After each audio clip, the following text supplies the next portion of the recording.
ya zvatanga manje ndadzoka muri yeZimbabwe pane nyaya iri kuitika nhasi uno the situation is very tense. Hazvina kumira zvakanaka kuChina right now pandiri kutotaura nemiko zvinezvi. These people vakutanga kuprovana wrong, a lot is happening. So nhasi ngoti ndigodecide kuti ndiuye ndingokuudzai everything zviri kuitika, the trending stories in Zimbabwe, everything. Ndo zvandangotekedza ndingoya ndingokuzivisai zviri kuitika. So tanga nekulike this video kuitira kuti chikwata chiya chiboikane, nekuti kunze kwacho hakuna kumira zvakanaka, kuri kupisa, ma streets akatsamwa, vamwe vari kumbotizama kupemberera, vamwe asi vari kunyara. Iko zvinezvi situation iripo iri kunyadzisa. Nyaya yandanayo nhasi yakamira yakadai so. Cyril Ramaphosa avo vekuSouth Africa, sabhuku vekuSouth Africa, vaenda kubani kana kuti kusango reChina.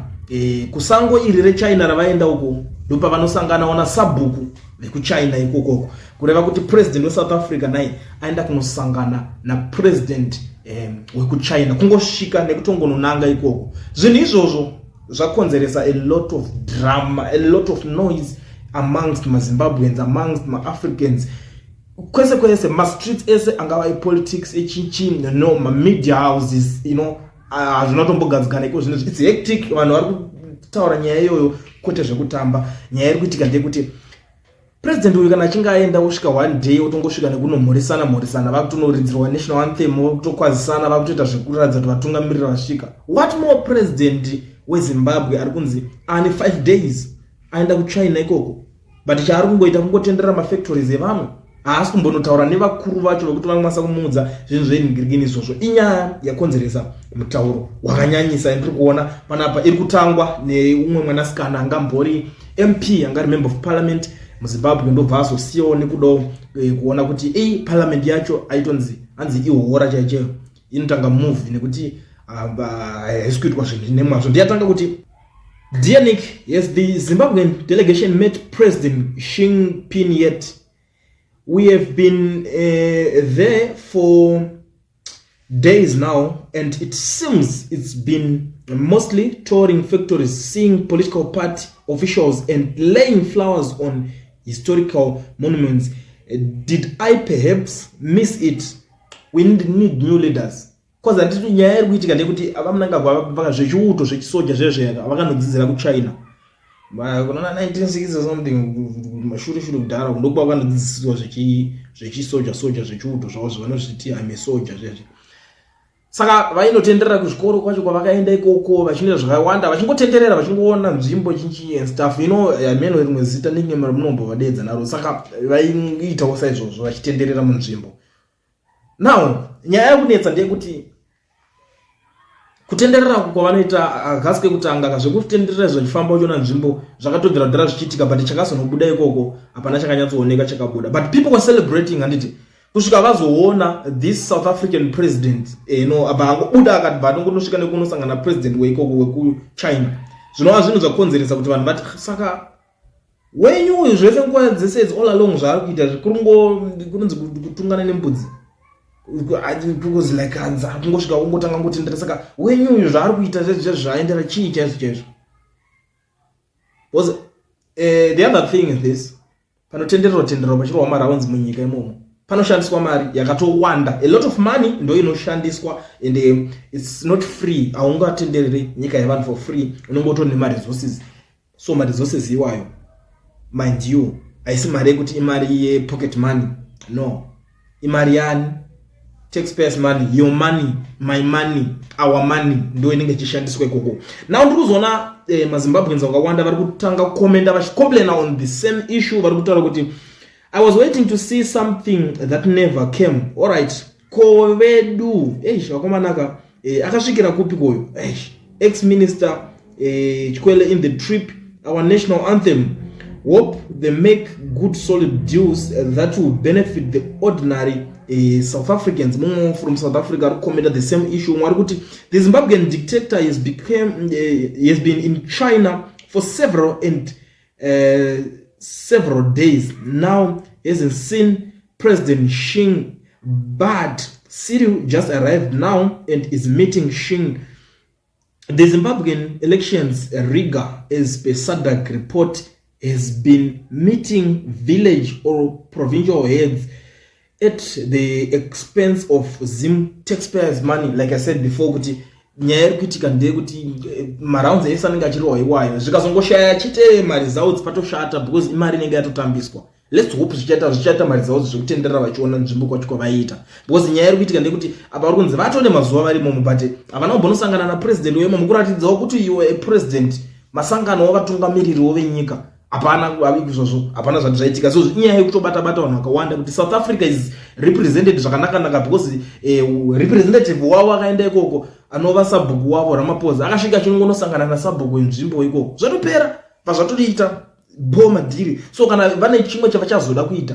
vanokwanisa kuningira because vamwe vanotogona kuti vanonzwisisa zvinhu vanogona kuti it's fine since ndapinda muno ndaenda nedelegation imi delegation nevamwe vakomana chitendererai mutoona nzvimbo kana mafactories, it's fine, hapana kana chakashata. And then imi mochisangana kana masabhuku versus masabhuku muchionesana vakomana vangu vaneningira kana izo yavaona kuti atichidawo kuti kana kuti business deal rakati rizoitika ichi and stuff zvichitongoenda zvakadaro. Uri kuzviona ndo nyaya imwe yandiri kuona panapa. Umwe kuti wow, two powerful leaders coming together, excited to see collaboration efforts. Mumwe ari kuto celebrate kuti vatungamiriri ava vanodadisa vasangana President Xi Jinping na President Cyril Ramaphosa veku South Africa ndobaisa zvake tumusodzi twekuchema nika flag kikwasadza kana ku Zimbabwe. Umwe ari kuti the Chinese president is no time for foolishness. Ndo mamwe mashoko ari kutaurwa nemumwe wokuti wekuchina uyu koyo haana nguva nezvinhu zvisina nebasa rese.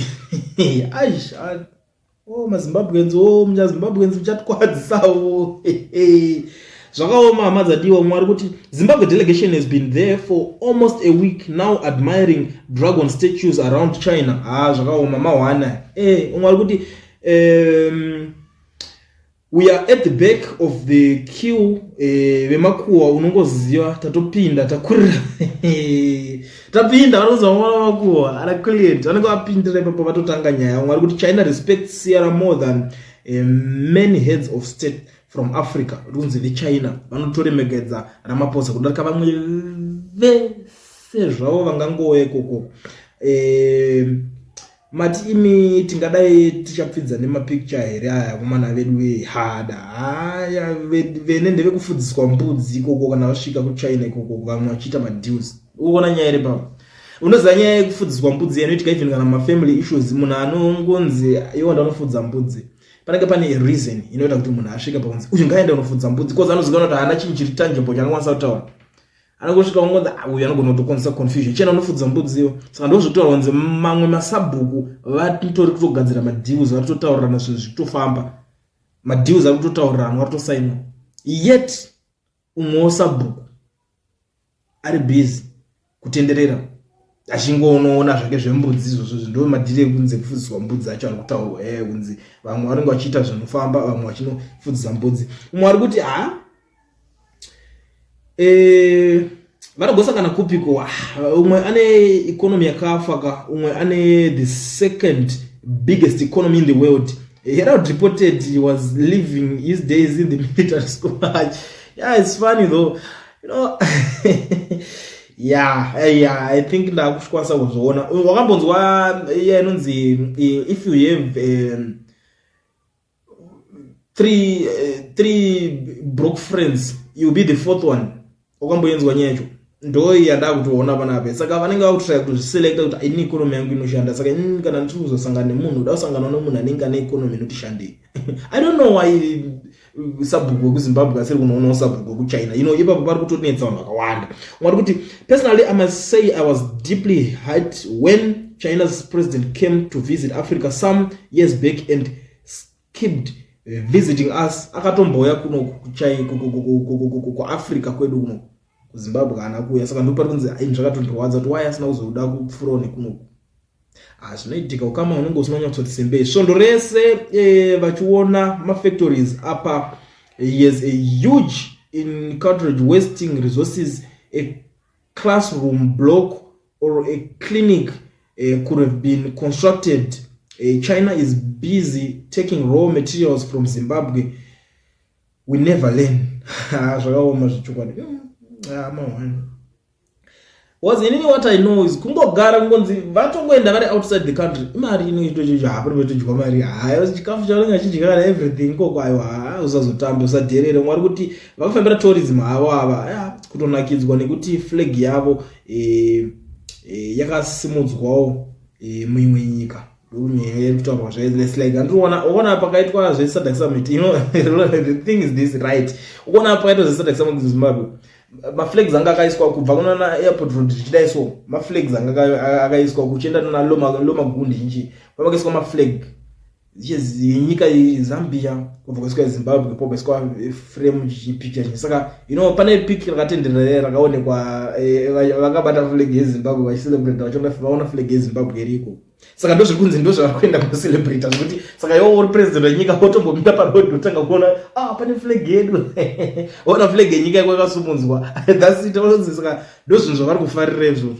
kuti flag iri yakasumudzwa ikoko pakashata anti munhu wese ane maslots ake. I have to say that police band in China played the South African national anthem perfectly, not for not ndo kuremekedzwa manje zvarwadza vanhu vakawanda police band yakunigiri yekuchina kuridza zvavo South African national anthem vaRamaphosa vakamira vachinyatsonzwa zvichinyatsodzika zvinyoronyoro zvichinyorovera so imagine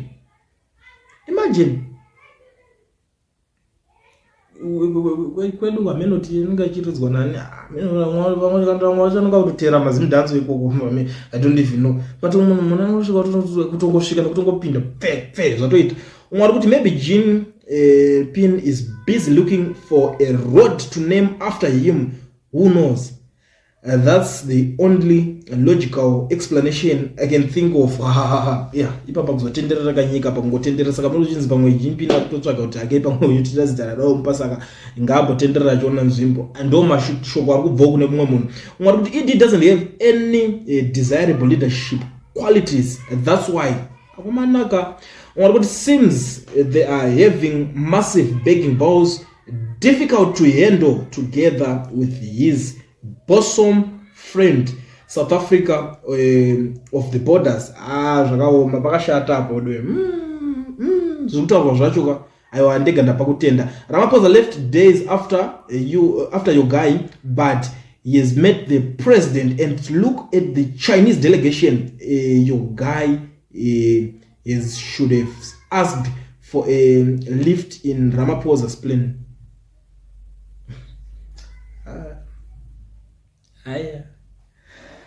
Zviri kunyadzisa indatonyara nezvinhu zvikuitika zvakomana unosvika pakunyara kunyika kwako unobva kupi unotaura nerimwe zita kuti akangoti andobva kwasadza kwasadza ndokupi kunonzi kwasadza bhozi kwazodza umwe munhu ndobva kwasadza waibata metsa yacho bhozi zvinhu zvatikuitwa the way yatiri kuti president let's hope kuti vachaenda kunosangana let's hope vari kufixa dare kuti vanosangana napresident iyo otherwise ronda iroro haripere mumwoyo wemazimbabweans. If Mnangagwa was an asset to Putin and Xi Jinping, there was no way that I'm lonely clip would have been shown to the world. ED is a clumsy fellow and his liability. He has no dignity. That's why Xi is embarrassed to be seen with him. Mungo ari kubudisa kutora mashoko ekuti dai vanga vari munhu kuti vanhu tingati vari it's an asset. It's a business cannot a benefit or ngati let's use this term ngati dai kunzi vari munhu kuti vanhu dai vari benefit. Xi Jinping angadai ati aiwarenedza titese tuone navo nguva ichiripo but tonototi mawandi na Putin but I still remember kuti munhu anoenda uchinoti yesus feeling lonely as if ari kutoita kuti unobhega chezvo kuratidza kuti munhu ari pakuremerwa. And I don't know if let's hope kuti China koko akuzorecord gemwe clip tikanyara futi unoziva kuti zvemusiwo takazorara tanyara kazve zvekurashia pepe ita ndozosaka backup yacho ndikubozi it's like kutozvi expose ndo maondera takazviita kutozvi expose kumunhu kusvika kuti iwe isusu tikuzoda izvo zvinhu zvedu zvakaoma tikuzoda vari kuzotisiya vari kudaiso vari kunobatsira vamwe vanhu even ivo vacho vari kubatsira vamwe vanhu vachiti for sure kana lesiye vari kuzviita kuti ufile lonely vachitotarisa kuti saka chachitofunga kuti backup yeuku kwachachiri kutokumbira saka uyu tonongoita zvatoda naye ndo ini nangu maonero andinoita nyaya kazhinji zvinogona kungoitika umwe ari kubuda ari kuti look at the elderly president feel great to meet young president of China. Instead, it was supposed to be the vice versa. Unosvika pachikamu chekuzorora kutadza kunzwisisa chichiri kuitika. Ndo zvazvitori kuAfrica kunoko the believe kuti uchingotunzi wakutonga unofanira kutanga wakura wati kurei chaizvo unochinzi richiri mwana mudiki unochanotudza but kuChina vari kuenda vachinokunganira mukomana wechidiki. Ndo zvazvitori it is what it is. That's why tichingorepota the way it is. Panozva Queen TV ndangoyande nyaya kuti ndikuudzei kuti iyi yandauya nayo nhasi iyi munoiona sei ndakachikukumbirisa zvekare kana ichiri first time yako kushanya panapa ugara wa subscriber because nyaya panapa dzinobuda every second mirwe pano. Tell me what you think in the comment section panyaya yekuenda kwaita president Ramaphosa nekusvika nekumhoreswa asi president wenyu weZimbabwe asati amhoreswa asati aenda kunosangana na president weChina munoiona sei nyaya iyoyo.